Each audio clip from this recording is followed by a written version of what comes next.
يا رب احمي الشام وأهل الشام.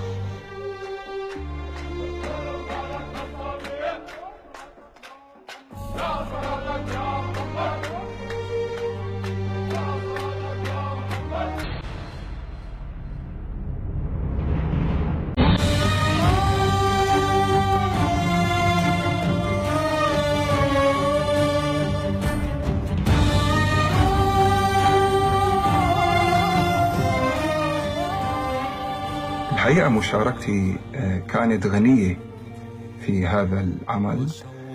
قدمت سلوكونات العمل وهي أدعية، إضافة إلى شارة الختام: شآم طيف أحلام وإشراق بأيام، هي اللحن الذي أهوى تجلت فيه أنغامي، وإن الله يعلم ما مدى حبي إلى الشام.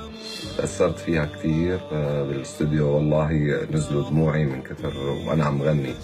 ما بعرف شو الشعور اللي راودني ساعتها عم غني للشام بوقت كثير البلد مجروحة وعم تعاني، وإن شاء الله يا رب تتعافى.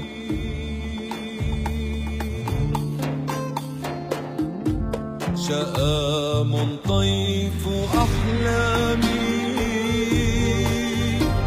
وإشراق بأيامي، هي اللحن الذي أهوى تجلت فيه أندامي، بحب قد غزا قلبي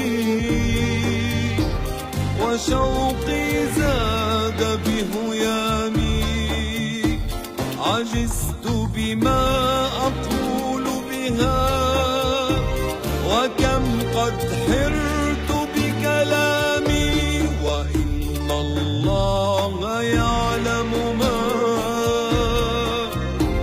مدى حبي إلى الشام.